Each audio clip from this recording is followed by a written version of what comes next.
हिंद दोस्तों, मैं अनुज कौर आप सभी का एग्री न्यूज के यूट्यूब चैनल पर स्वागत करता हूं। इस वीडियो में बात करने वाले हैं मोस्ट इंपॉर्टेंट कृषि वनस्पति विज्ञान के क्वेश्चन के बारे में, जो कि आपके डिफरेंट कॉम्पिटेटिव एग्जाम के दृष्टिकोण से बहुत ही इंपॉर्टेंट होने वाले हैं। तो वीडियो को पूरा देखिएगा। पहला यहाँ पर क्वेश्चन आपका बनता है, भोज्य पदार्थ संचय करने वाली जड़ें हैं। कौन सी जड़ें हैं जो भोज्य पदार्थ का संचय करती हैं? आपको पता है जड़ों के प्रकार होते हैं, उनमें से कुछ जड़ें ऐसी होती हैं जो कि भोजन का संचय करती हैं। तो इसमें आपका जैसे कि मूली है, एक आपकी जड़ है। शलजम जो है वो भी एक आपकी जड़ है। मूली जो आपकी तर्करूपी जड़ है, जिसका रूपांतरण क्या कहलाता है? तर्करूपी। तर्करूपी जो है इसका रूपांतरण होता है। और यहीं पर बात करें अगर शलजम की, तो शलजम की आपकी जो होती है वो कुंभी रूपी होती है। कुंभी रूपी फूजी ऑप्शन आपका है सी, जिसमें कि गाजर है जिसे कोनिकल सेब कहते हैं, शंकुरूपी। चुकंदर भी आपकी जो है वो कुंभी रूपी जड़ है, ये भी एक भोजन का संचय करती है, जड़ है। और जड़ में प्रकार क्या है? वो कुंभी रूपी है। जैसे कि तर्क रूपी है, कोनिकल फॉर्म है, कुंभी रूपी है। इस प्रकार की जो जड़ें होती हैं सभी जो है इसके रूपांतरण होते हैं। बहुत ही इंपॉर्टेंट चैप्टर रहता है जहाँ की जड़ से क्वेश्चन पूछे जाते हैं। ये तो जड़ के जैसे कि खाने वाला भाग है, या ऐसे करके क्वेश्चन जो है बहुत सारे जो कम्पिटेटिव एग्जाम होते हैं, चाहे रेलवे एसएससी, उसमें भी पूछे जाते हैं।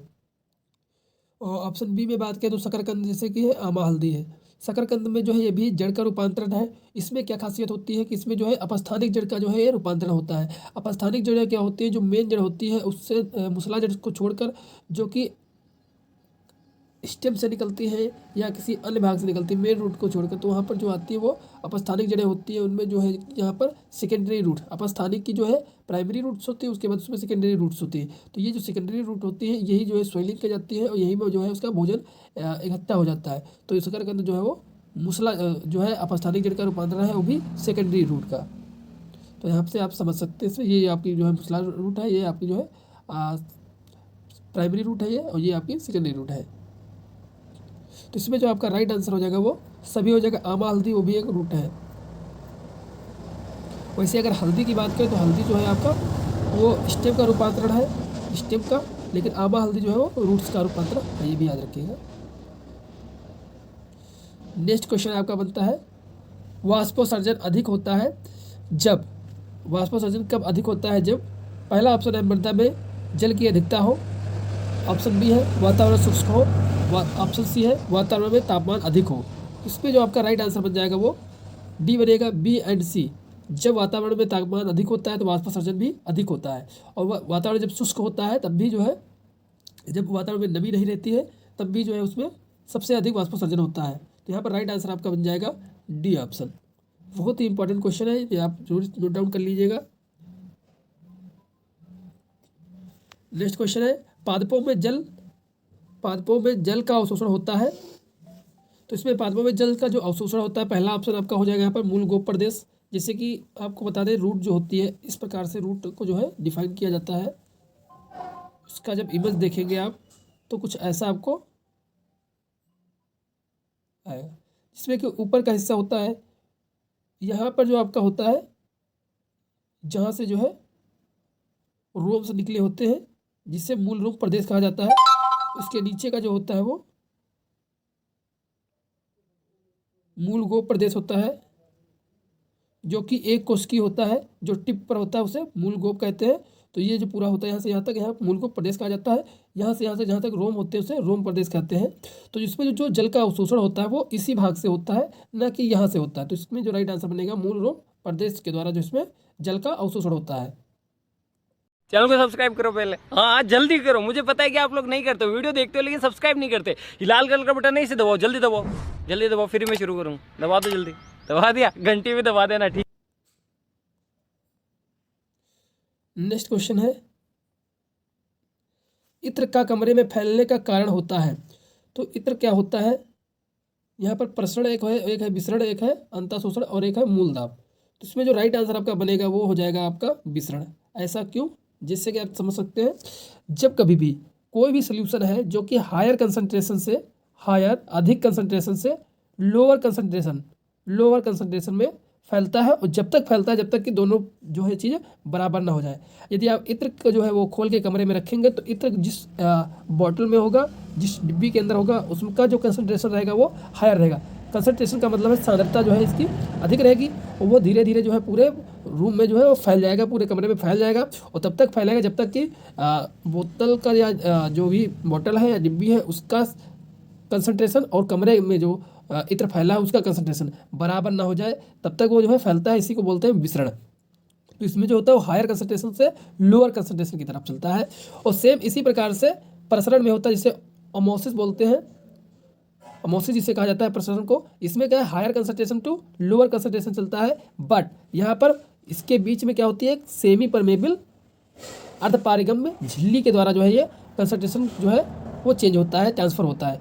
जैसे कि अंगूर है, उसकी अंगूर की जो छिलका होता है वो जो है एक अर्धपारगम्य की झिल्ली की तरीके से कार्य करता है।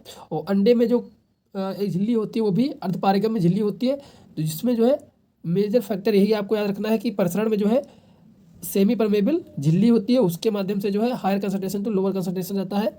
अधिक सांद्रता से कम सांद्रता की तरफ जो है सॉल्यूशन जो है वो मूवमेंट करता है और जाता है। अंतः शोषण बहुत ही आसानी से आप समझ सकते हैं। बारिशों में देखे होंगे, अगर दरवाजे लगे हुए हैं, दरवाजे जो है पानी पाने की वजह से फूल जाते हैं, तभी घर में कहा जाता है कि मतलब कि जो प्लाई वाली सामान होती है, जैसे लकड़ी होती है, वो पानी पाके जो है फूल जाती है। बहुत सारे दरवाजे जैसे पानी पाके फूल जाते हैं, तो जैसे उसके अंदर जाते हैं इसी को बोलते हैं इम्बिबेशन। इसे कहते हैं इम्बिबेशन, अंतः शोषण। तो पानी को अंदर एब्जॉर्ब कर लेते हैं, तो इसी को बोलते हैं अंतः शोषण। उसके कारण वो फूल जाते हैं। आप लोग बहुत अच्छी तरीके से इसे देखे होंगे। नेक्स्ट क्वेश्चन की बात करें, वेलामेन उत्तक का कार्य है। वेलामेन उत्तक का क्या कार्य है? तो इसमें जो आपका पहला ऑप्शन हो जाएगा पौधे को यांत्रिक शक्ति देना, बी है वायु से जल का अवशोषण करना, सी है पत्ती से जल का वाष्पीकरण, डी है उपरोक्त सभी। तो इसमें जो राइट आंसर हो जाएगा वो वायु से जल का अवशोषण करना होता है इसे। वेलामेन जो उत्तक है ये आपका पाया जाता है ऑर्किड्स में। ऑर्किड्स एक फ्लावर होते हैं, इनमें ये पाए जाते हैं जो कि वायु।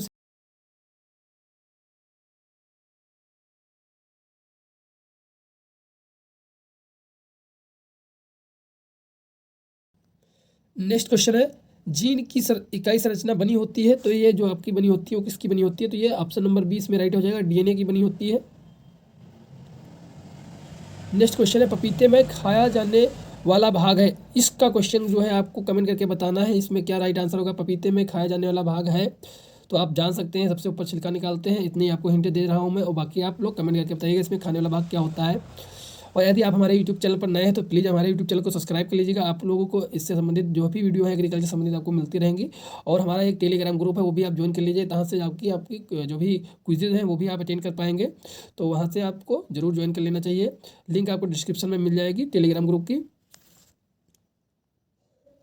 नेक्स्ट क्वेश्चन है, निषेचन रहित अथवा अनिषेचित फल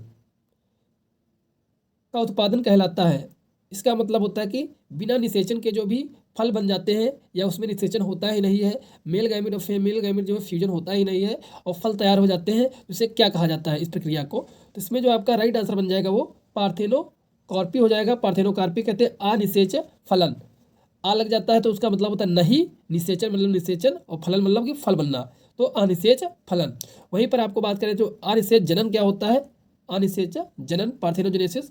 इसमें क्या होता है कि जो है फल जो है वो बनता है और बिना फर्टिलाइजेशन के ही बनता है, बिना जो है निषेचन के भी फल बनता है, लेकिन उसमें तब भी जो है जीवित या वाइबल सीड होते हैं, तो उसे बोलते हैं अनिषेच जनन। जिसका एग्जाम्पल आप याद रखिएगा, स्ट्रॉबेरी है और मैंगोस्टीन है, जिसमें कि फल जो है वो अनिषेच फलन के कारण ही होता है, पार्थेनोकार्पी के ही कारण होते हैं, लेकिन उसके अंदर जो है जो बीज होते हैं वो वाइबल होते हैं, जीवित होते हैं।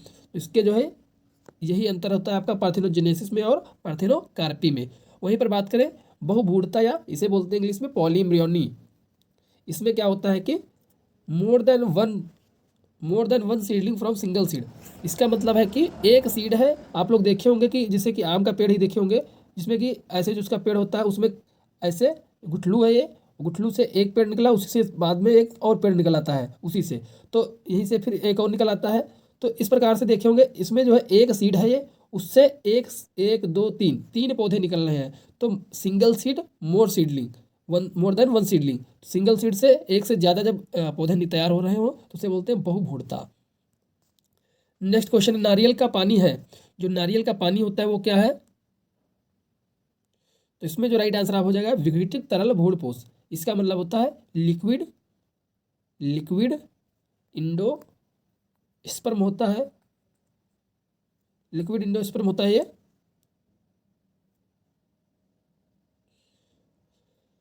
नेक्स्ट क्वेश्चन है, बहुत ही इंपॉर्टेंट है ये वाला स्पर्म वाला जो क्वेश्चन है, ये बहुत ही इंपॉर्टेंट है। आपको कई सारे जो कम्पिटेटिव एग्जाम है जैसे यूपी कैडेट वगैरह में इसमें देखने को मिलता है। ये बहुत ही इंपॉर्टेंट कर लीजिएगा इसे। नारियल का पानी क्या होता है? इसमें नारियल का जो पानी होता है उसमें जो है आपका पोटेशियम मिलता है, आपका साइटोकाइनिन मिलता है, ये भी इंपॉर्टेंट है।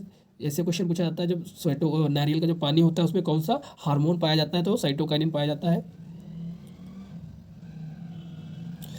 नेक्स्ट क्वेश्चन है, स्त्री पुरुषता या पोर्टोगाइनी होती है जब, इसमें जो राइट आंसर बन जाएगा नर व मादा अंग साथ साथ पकते हैं, गलत है। मादा अंग पहले पकता है, सही है। इसमें स्त्री पुरुषता या प्रोटोगाइनी, इसमें का कहने का मतलब है कि एक मेल है एक फीमेल है, मेल फ्लावर है और फीमेल फ्लावर है, उसमें से कौन जो है पहले परिपक्व हो जाता है? जब मेल या फीमेल में से अगर मेल पहले हो जा रहा है तो उसे बोलेंगे प्रोटेंड्री कहेंगे, जिसका हिंदी में कहते हैं पुरुष पुरवर्ता, मतलब पुरवर्ता मतलब पहले।